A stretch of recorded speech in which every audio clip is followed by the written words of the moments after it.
recording. It has been 5 days since I was forced to resign from my job, and I am fully spiraling out, as I feel like anyone would be in this economy, with being forced to quit a job with no backup option and no severance package. And fuck you to United Healthcare and all of their owned affiliates is all I can say about that.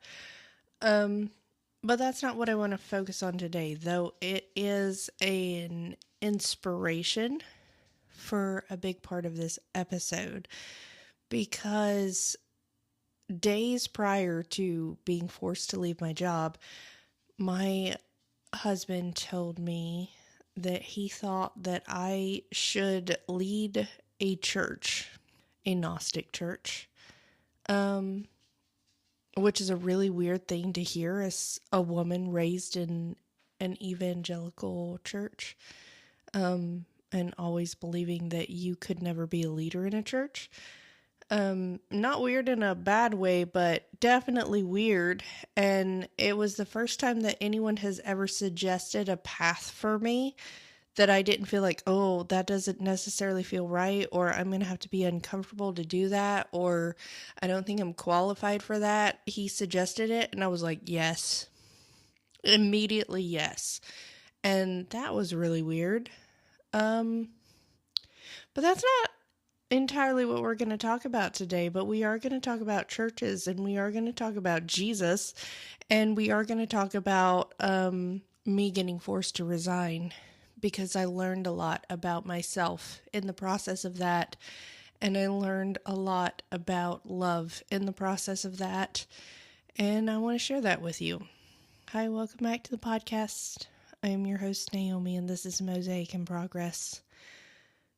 So,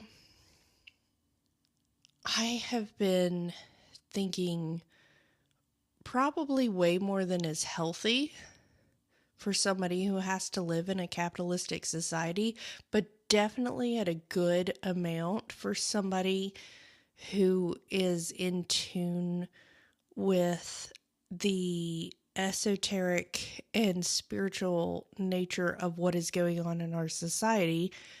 I've been kind of obsessed with the teachings of Jesus lately, which is really weird for me as someone who's left the church. But here we are.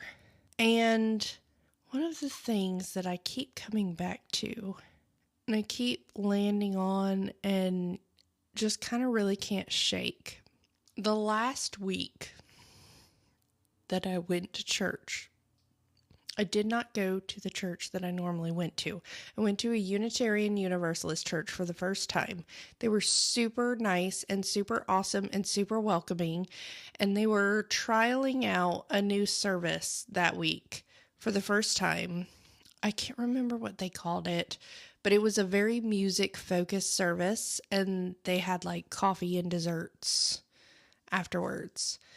I think they called it like Coffee Cafe or something like that. Anyway, irrelevant. It was like a heavily music focused service. There was a lot of singing, and I was like, that sounds a lot like me, because that's my favorite part of the service, is being able to sing.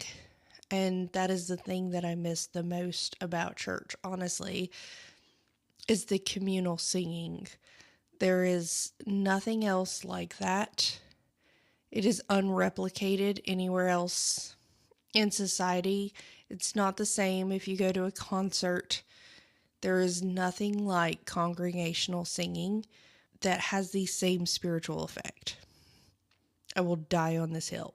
Anyway, it was very much a liturgical type service, like other services I've attended in Episcopalian and Catholic churches. And instead of coming up and lighting candles, people came up and dropped strawberries into water, or pebbles into water. There were strawberries involved. It's been a long time, I can't remember. Anyway, and then they had the opportunity for people to speak, if they wanted to give their testimony or whatever. And there was this very nice woman who made sure that I did not sit alone. And she was very encouraging of me to say something. She's like, you don't have to say a lot. Just, introduce yourself or whatever. And I really didn't want to. And then when I went up to drop my pebbles or strawberries or whatever it was into the water, and I went around the auditorium to come back to my seat, there was this wooden carving, and it was a question mark with a solid wooden base that had engraved into it the words, "The question is the answer." And what I said when I agreed with her and finally did take the microphone and introduce myself is that I have been looking for God for months. And I found God today because I saw that. The question is the answer. And I have been asking the question and not able to find the answer. And today I found the answer. The whole point was the questioning. And then COVID happened and everything shut down and I never went to church again. That's a fun ending for that story. But that is where my faith has landed. Jesus asked 307 questions, if you can believe the scholars, and he only answered 3. Again, if you can believe the scholars. I have not done that math myself. That is according to the experts, and they could be wrong. But in my reading of the Bible, that sounds about accurate. Jesus asked so many more questions than he answered, and the questioning seems to me to be the point. It's not finding an answer.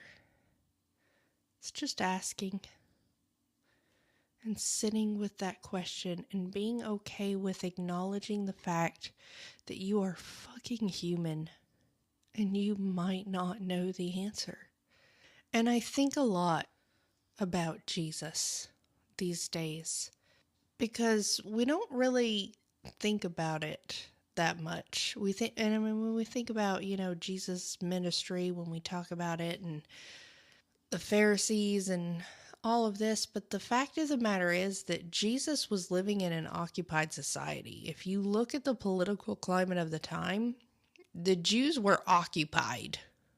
They were living in their land that they had lived in forever. They were in occupied Roman territory. The Romans had occupied them, taken over their government, taken over their laws, and that was the reality of the time that Jesus lived in.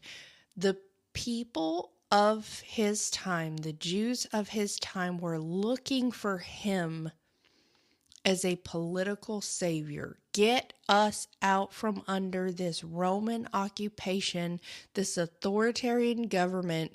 The Messiah is going to come and reclaim his throne and get rid of these fucking Gentiles. That was the time that Jesus lived in. That is the political reality of the situation. You read things about him going to see tax collectors. He might as well have been having dinner with ICE agents. That is the modern equivalent of it. He talked to Herod. Okay, go talk to Elon Musk then. Go have tea with J.D. Vance. Chill with Pete Hegseth. That is the equivalent of what he was doing. It was not at all some minor thing of, let's go, see the government. The people of his time, the Jews of his time, hated the Roman government. They were oppressors. So when Jesus said things like, if someone asks you to walk with him a mile, go another mile. What he was saying was not, just walk with people for a while. That was a law at the time that Roman soldiers could just grab anybody off the street who they happen to pass and say, hey, you're going to walk with me a mile and you're going to carry all my shit because I'm tired. That was a law. They had to do it. It doesn't matter if you're going to work. It doesn't matter if you're headed to a hospital to check on your mom, whatever. Your life is inconsequential. I see you and I want you to carry all of my stuff and walk with me for a mile so I get a break. And they had to do it. That was the law. And as revolutionary as Jesus was, he said, walk another mile with him.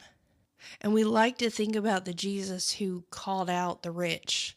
And we really like to think about the Jesus who advocated for the poor. But it is so unfucking comfortable to think about the Jesus who said, yeah, let the soldiers tell you what to do. Just do it and do it double. To give him also your coat. If he asked for your cloak, give him also your coat. That was another Roman soldier thing. If they're cold or if they just decide they want to, they could say, hey, give me your cloak. Give it to me. I'm cold. I need it. I like it. For whatever. They didn't have to have a reason. Just give it to me. And people would have to give it to them. And he said, okay, if they ask for it, also give them your coat. Like, don't just give them the shirt off your back. Also give them your jacket. Jesus said, in the face of government oppression, double down. And this is why nobody really fucking likes or follows Jesus. Because even the liberals that I know of today who like to talk about how Jesus said, be kind to the immigrants, be kind to the strangers, be kind to the poor. Nobody wants to talk about that part of it. Nobody wants to talk about the fact that Jesus said your job on earth is not to resist political oppression. Because he did. Render unto Caesar what is Caesar's. I don't care if your taxes are unfair. Give it to him. It's his. Why are you worried about that? That's not your focus. Jesus' message was that the focus of your life on this earth should not be about your life on this earth. Your focus should be spiritual. And this is why Jesus talks about losing family and friends. Jesus talks about the narrow road that nobody wants to follow. Few there be that find it. This is so outside of the comfort zone of human experience because we think that we need to be involved and we think that we need to speak up and we think that we have to cry out against things. And Jesus said, that's not your job. That's not why you're here. Your entire purpose is to love, and you're getting hung up on the wrong things. You think you need to go fight for people? You need to fight against people. You need to speak up for people. And the whole point is just to be loving and to be kind. Look at his example of the Good Samaritan. The Good Samaritan didn't say, hey, that fucking Jew who passed by, he needs to be disbarred. He needs to, or disrobed or whatever. He didn't call out any of the people who didn't help. And certainly anyone would be within their right to do so. The Good Samaritan did not do that. He didn't seek justice. He didn't go finding out who beat up this person. He just helped him.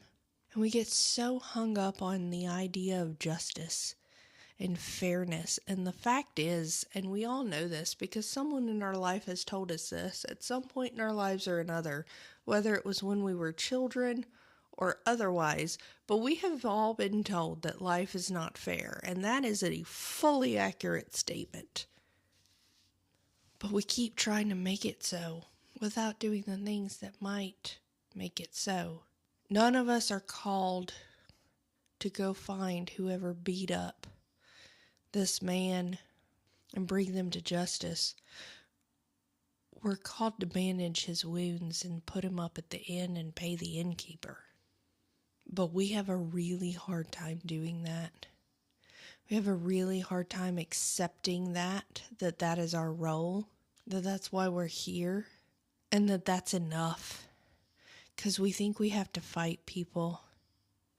Something in us is ingrained that we think we have to fight injustice rather than being the balance to the scale. Because if there is injustice, then the opposite side of the scale that balances out is love and compassion. And we're so unwilling to be the people who show up with the love and compassion. And I see so many people, this past weekend.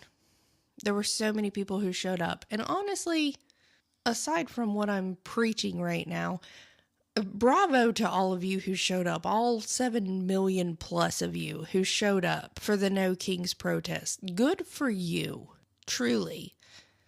But my question to all of you is, what are you going to keep doing? Because it's really easy to go out to a protest for 4 hours. For most people, not for me. I have really horrible chronic pain and chronic illness issues, and I physically cannot go to a protest at all. But for a lot of you, it's a very easy thing to do physically, especially on a Saturday for a few hours. What's the continuation of that, though? Because that should be a launching point. And the thing that it should be launching into is community.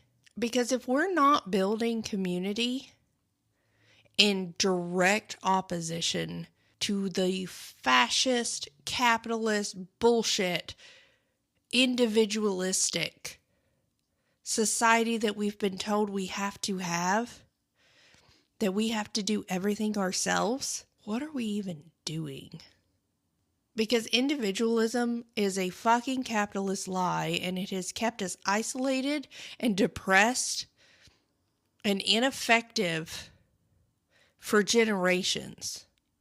So for those of you who are physically able and went out to protest, what are you doing to build community? Are you checking in with your chronically ill friends who weren't able to go to the protest? Are you checking in with your mentally ill friends who weren't able to go to the protest? Or what about the elderly people who you know really support things but don't go to the protest? If you're in my community and you don't know an elderly person who really supports things and wasn't able to go out, I know one specifically who is one of the most amazing people I've ever met and calls people all the time, including elected representatives, and would love it if people just called her or dropped by. What are you doing to build community? And what are you doing to allow community? That's a really important thing that I have had to deal with in the last almost week as I've lost my job, because I lost my job and some very good friends wanted to come over to my house, and I have been depressed, severely depressed, not to the point of suicidal ideations, but to the point that I have really given up on life and have been completely unable to do anything, really, except for get up and show up to work for months now. And my house is the most embarrassing that it has ever been in my life.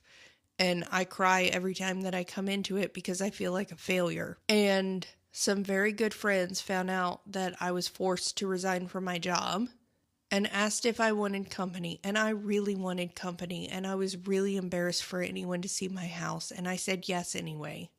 And because I said yes, I received support that I would not have gotten otherwise. And they didn't judge my house because they are good people and they are friends. And I think part of building community is also allowing community. Because it's not just going over and showing up. It's allowing people to show up for you, because I know so many people, myself included, who are really good at letting people, or rather really good at showing up for people. But they're really bad at letting people show up for them. If we're going to build community, we have to be willing to receive in addition to being willing to give. And I feel like so many people are so willing to give, but are unwilling to receive. They might want to receive.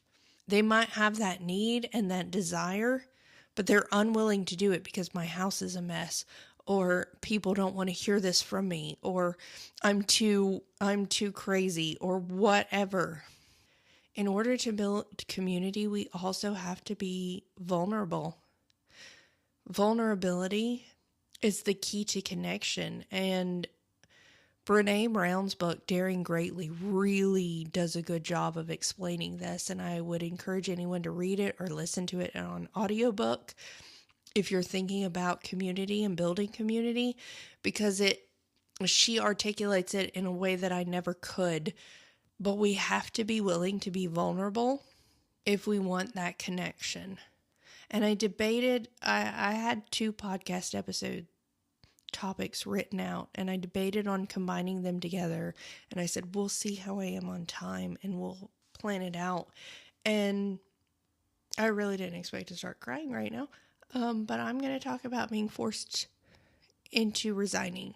And I'm feeling a lot of shame around this because, number one, had I taken like 30 seconds more to make my decision, I would have realized that they were bullying me into something that they really couldn't bully me into. And I would have said, no, fire me. And then I could have drawn unemployment or sued them for wrongful termination, which I have a very good case for that. Which I think is why they forced me into a resignation, because they knew that they were in the wrong. And if they could try to make the case that I voluntarily resigned, then they wouldn't have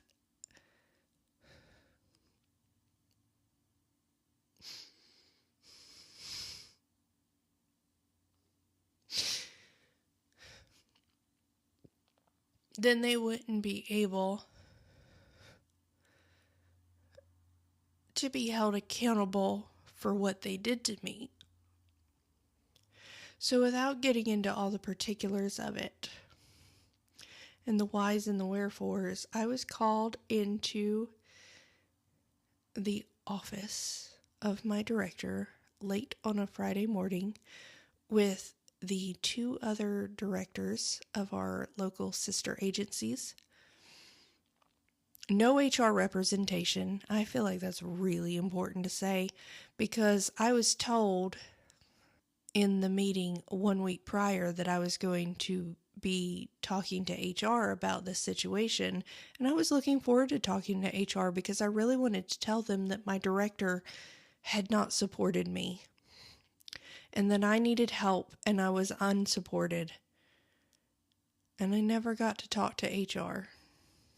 At a meeting with my director and 2 other peer directors within the agency group, and they told me, you can take a field RN position. They gave me 2 options of 2 different schedules, or you can resign. And those were the options that I was given. They wanted a resignation effective immediately if I did not take those field RN positions. And I don't talk about it a whole lot on this podcast, but people who know me well know that I had a back injury several years ago, and I am currently unable to work bedside or field nursing because of that injury. And 2 of the 3 directors that were speaking to me knew that was the case. So they offered me a position that I physically could not do, or a forced resignation. And I was absolutely terrified when they presented me with those prospects, because holy shit, I'm going to be unemployed. I have house payment. I have car payment. My husband has car payments. We've got bills. What the fuck am I going to do without a job? And I briefly considered taking one of the field nurse positions just so I did not lose income. So I didn't risk losing my house and my car, which would be my source of transport to whatever job I might get. And the first thing that popped into my head as I started to consider, I feel like I'm preaching a sermon right now because I'm about to say I'm going to read from the scripture. I'm not reading from the scripture. I'm reading from the Divine Feminine Oracle Guidebook. The first thing that came to my head was the Freya card from this deck. Freya, the goddess of discernment. I spend my time wisely. I only say yes when it's a holy hell yes. And I'm going to read you from the passage for her card. Freya embodies the fierce and finely honed spiritual skill of discerning the most life-giving choice in each moment. In Norse mythology, Freya is one of the most powerful and important deities. She is the chief of the Valkyries, the demigoddess who choose who will live and who will die during every battle and war. After being Valkyries, the demigoddesses become Norns, the great goddesses who weave the fates and histories of people and nations. Freya rides into battle wearing a magical cloak of falcon feathers and takes half of those fighting. For her Valkyries, she models how to choose. Then she rules over her heavenly afterlife called Ses Rumnir. She receives half of all those who die in battle, and the other half go to Valhalla, where the god Odin presides. She wears a legendary necklace, or torque, named Brisingamen. Sorry if I pronounced that wrong. With a powerful jewel that makes her irresistible. It is said to be gleaming and golden. It compels people to her when she calls. Discernment is derived from the Greek word diakrisis. It refers to a spiritual power that allows you to distinguish between the spirits that will cause harm and the spirits that will assist you. It lets us discern when a phone call or an email or a visit from a friend is going to add to our day or if it's going to derail it. Discernment is the difference between feeling led by the day, pulled this way and that, and claiming it. Our time, in this lifetime at least, is limited. Every second is significant. Freya reminds us of the searing perception we all have, but perhaps don't use frequently enough. She wants us to be discerning with how we choose to spend our time and whom we choose to love. She wants us to never ever say yes to anything or anyone from a place of fear or obligation. You are a demigoddess, a Valkyr, a priestess of your own fate. You get to choose the life you want to live, and this happens by being fierce and warrior-like about what you say yes to. Use discernment so that you are only saying yes to what you will actually nourish and renew you or expand you. It's not your business to worry about those you might disappoint. You are not made to meet everyone's expectations of you. You are made to express the truth of who you are and to use the brief time you have here to live out your potential. Nothing is obligatory except breathing. Your only true obligation is to the voice of your own soul. Freya wants you to realize the gleaming gold that you are and act accordingly. She wants you to unapologetically choose the life you actually want to be living right now. She wants you to make your yes holy again by only using it when it's the truth.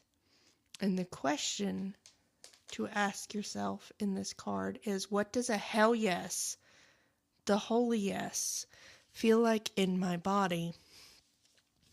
And I thought about this card as they told me, you have to make a decision right now. You don't have time to think. And I took 3 deep breaths. And I knew that taking one of those field positions was not right for me. And I wish I had taken another 3 breaths, or at least one more, so that I could have told them, no, fuck you, fire me, and then I can draw unemployment and sue you for wrongful termination. But I was afraid, and the closest thing that I could get to with honoring my truth in that moment was to say, I will resign. And I am proud of myself for that because I did not act out of fear. And there is growth for me in that. Because I know for the next time that I am backed into a corner and told that I only have 2 options when there is another option, I can take a breath and lean into the truth and tell someone that they are a liar and there are more options and I'll take that other option. But the thing that has really resonated with me through this is I worked my ass off for this agency.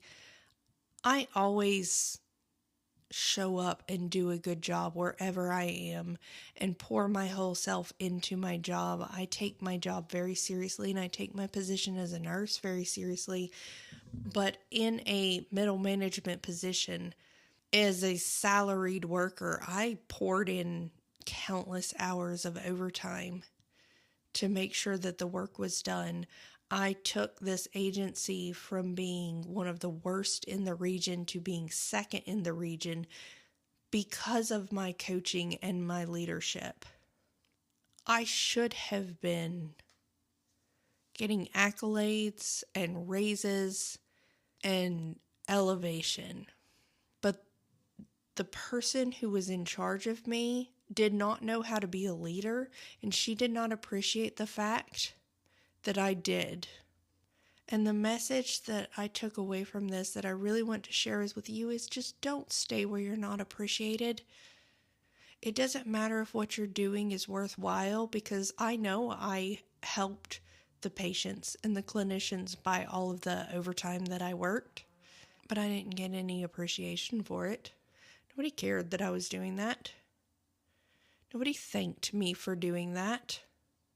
In fact, I was resented for doing that by upper management. And don't wait for the unbearable to say no. Like, don't wait till it's so bad that you can't stand it to walk away. For several months now, I have dreaded going to work every day. Every day that I wake up on a weekday, I want to cry. I didn't want to go in there. It is miserable. I work my ass off and am not supported. The issues that I bring to my manager are not addressed. I've been miserable for months.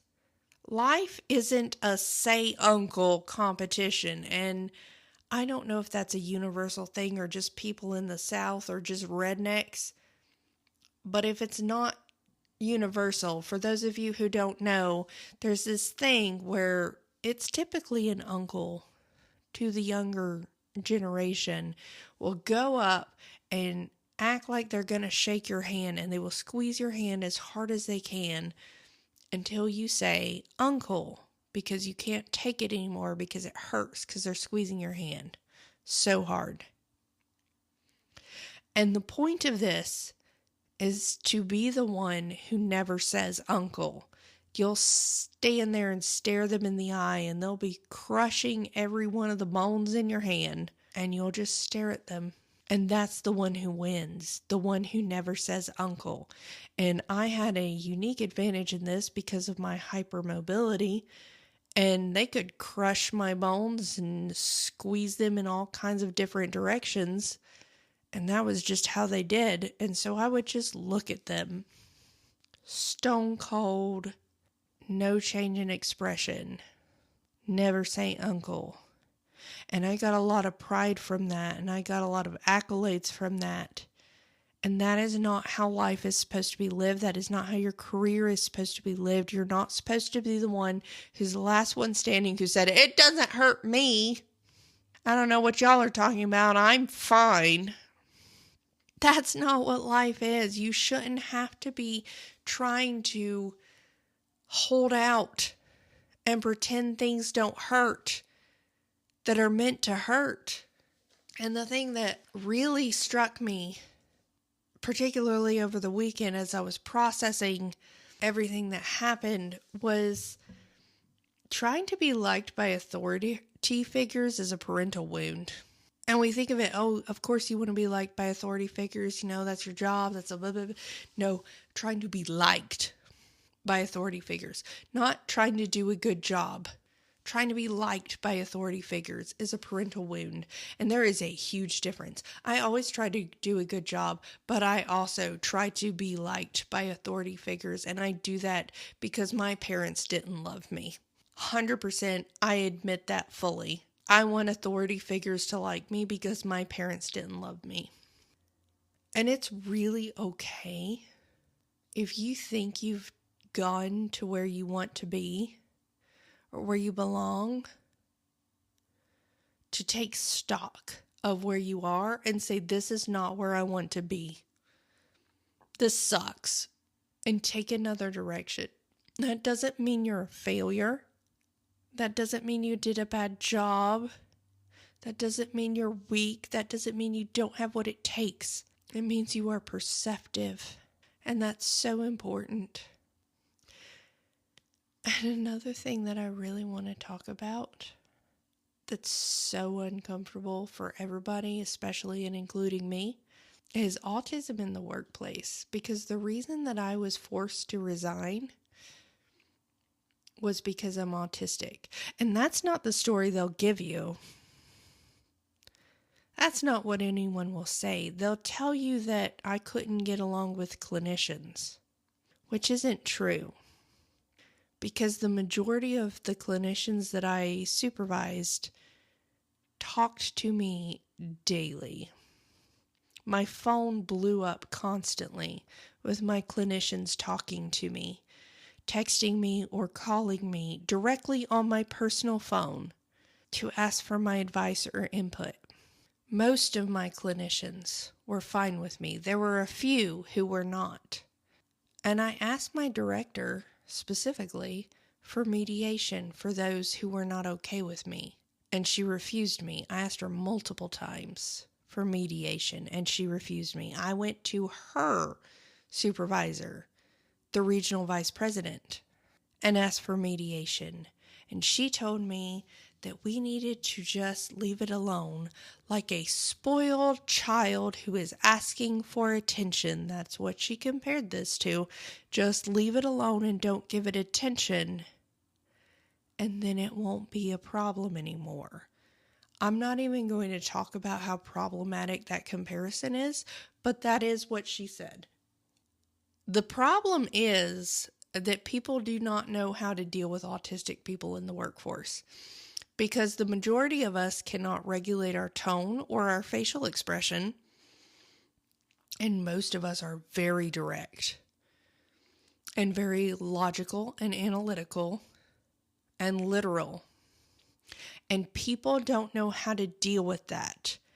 And that is always our problem that we have to deal with. That we're the problem, not that people don't know how to adapt to a very analytical and logical way of thinking. I'm so tired of the rhetoric around autism.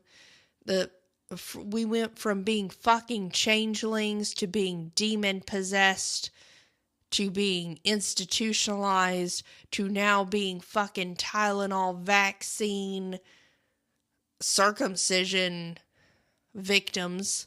And it is always, always, always every fucking bit of rhetoric around autistic people is that we're just a fucking problem for society. No, we're not.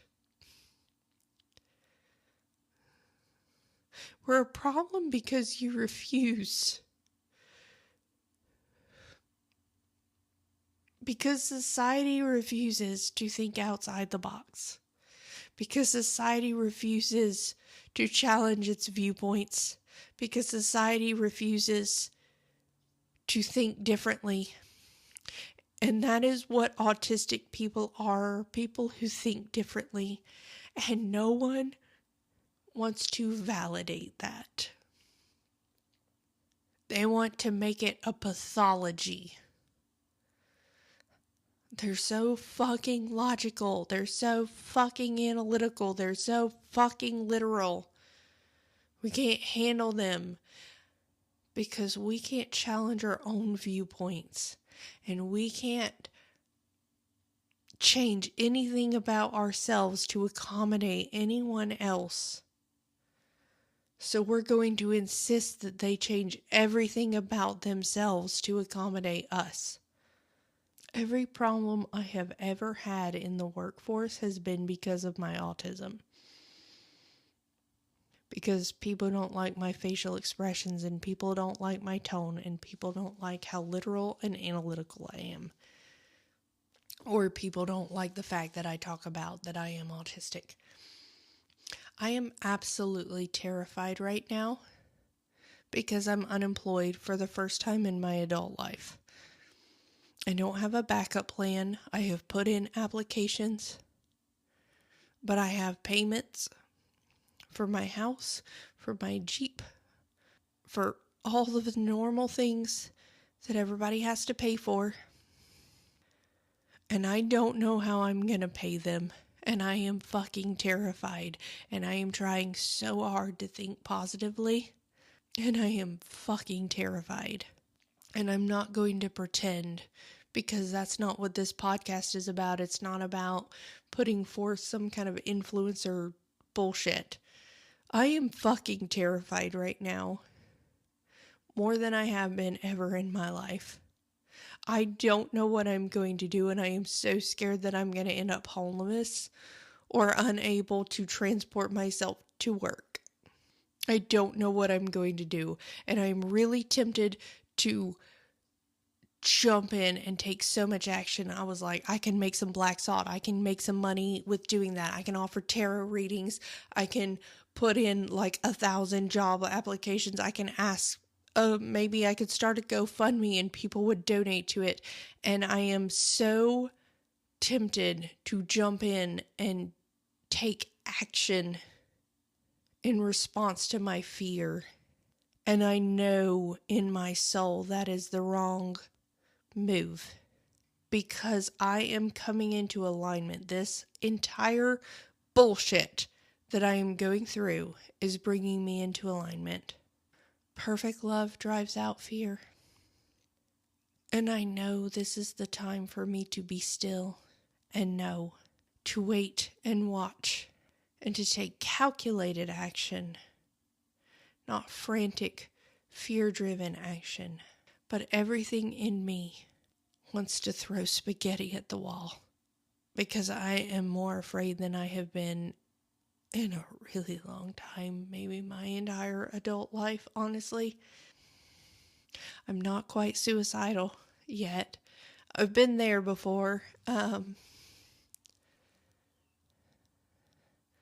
Back in 2019, I was about to lose everything, and I was reaching that full psychosis point where I really understood the women who drown their babies in the bathwater and then kill themselves. Because I was making plans to kill my pets and then myself, because I had no idea how I was going to take care of any of us, and I didn't want them to starve to death and suffer. And I don't know that I've told anyone that, but now you all know. I'm not there, but I am really scared. And I keep reminding myself. I read a quote a while back. Don't remember who said it, who it was attributed to, but it said something like, speak the truth even if your voice shakes. And I was almost fired from my dream job back in 2017 after I was raped. There was a management change during the time that I was in inpatient psych for suicidal ideations after I was raped. And I came back to my job thinking everything was fine, because calls had been made and arrangements had been made, and I thought everything was fine. And I was called into the manager's office, and the manager said, I called you in here to terminate you. And immediately, I have never dropped down and grounded so quickly as I did in that moment, in a fearful situation, because my immediate internal response was, fucking do it, bitch. I will own this hospital. Because I missed work because I was in inpatient psych facility for suicidal ideations. I was like, go ahead and fire me. Do it.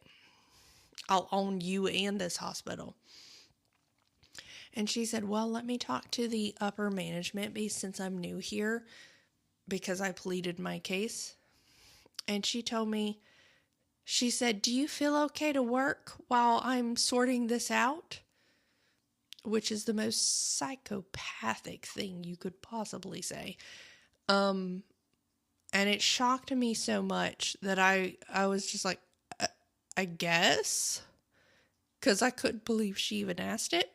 So she made me work for about 4 hours, wondering if I still had a job or not. And then called me into her office and told me that I was on probation. If I had one more incident, that they were going to fire me. I said, cool, thank you.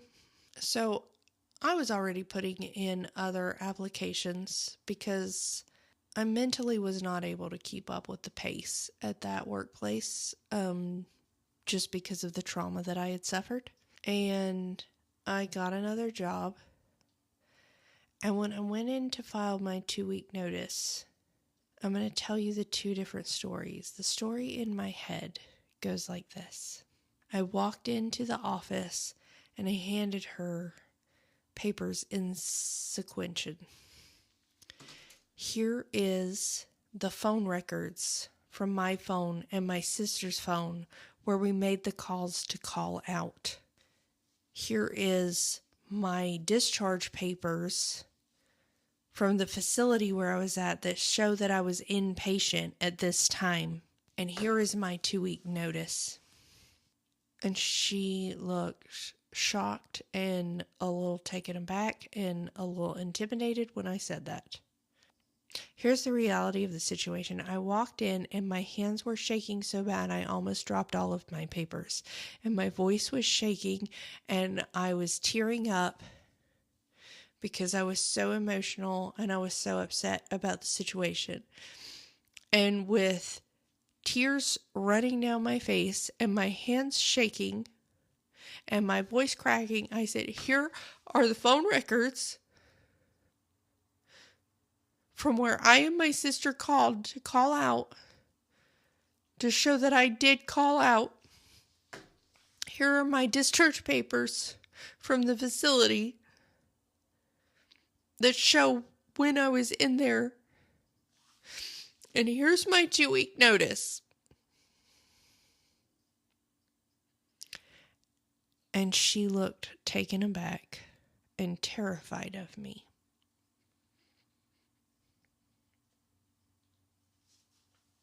Speak the truth even if your voice shakes, because the thing is, people cannot deal with people who speak the truth when they are trying to lie. And the people who are lying might have a lot of fucking ego, but they do not have the strength of the truth. This is some really scary times for a lot of us, and I know so many people who are dealing with similar situations to mine who are really scared right now and who are really uncertain. Just fucking send it. 'Cause we're all gonna die anyway eventually. And I feel like, hopefully, honestly, with the way that society's going, maybe mine is going to be sooner rather than later.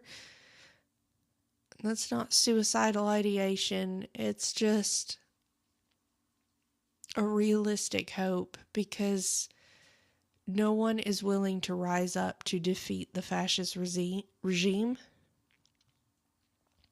And I don't want to live through it, because that's going to mean a whole lot of suffering for me. And I have suffered so much in my life. I'm not really ready to suffer as an old woman who can't work. I am willing to die for the cause, though. My point in all this is to say there is no silver lining rainbow in the sky anymore in this country. And if you're looking for that, you're delusional. And I love you all so much. But the idea of the American dream doesn't exist anymore. There are a privileged few who are stepping on the necks of others to get their fucking silver lining. And that is not aspirational. So speak your truth and fight the fight, because that's all we have left. And let people into your fucking messy house. I don't care if you have fruit flies and mold on the dishes in your sink and you haven't swept your house in months. Let people love you, because they will. And I know, because I have experienced that in the last week. And I will forever be grateful to the people who showed me that. That my house didn't have to be acceptable for them to love me.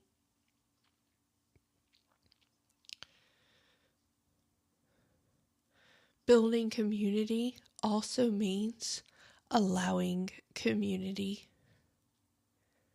So show up for your people and let them show up for you. Because that's all we have anymore. And that's the whole fucking point anyway, that we all forgot along the way. I love you all so much, more than I could ever express to you. I would really love to hear your feedback. I don't hear a lot of feedback from people, but I'm asking you, if you listen to this, please give me some feedback, shoot me a message, and let me know where you listen, because I'm really not wanting to keep this platform on Spotify anymore, because Spotify is running ICE ads. Fuck that. And I would like to take it away from that platform because of that. But that seems to be where the majority of my listeners are. So please shoot me a message and let me know where you listen. And if you are somebody who listens on Spotify and you listen to podcasts on other places, tell me where you listen, so I can make sure that that I'm streaming it over there. I love you all so much. I know I say that every episode and it probably sounds really hackneyed at this point. But I love you all so much, and I appreciate you so much. I appreciate the ability to do this and the ability to share this, and that you listen and that you share the message and the responses you give me and the comments that you give me of how this helps you and what it means to you. And all I ever wanted to do with this was just to reach out a hand to people who are like me, who are suffering and hurting like me, and to show them love that I mostly wasn't shown. Thank you for everything. I love you all so much, and please follow me, like and subscribe. Follow me on social media. On TikTok, I meant to pull it up. I'm on TikTok. I'm on what it is on my LinkedIn. If you look at that on any of the places that you follow me. I'll do better for my next episode. I promise I'll have it written down. It's Naomi C. Taranis, I think, but there's a dot in there somewhere. Taranis is how Tarnis is spelled. But everywhere else, I'm Mosaic in Progress. Like and follow me, please. Share it with your friends, and I will see you all on the next episode as we both continue to work on our Mosaic in Progress.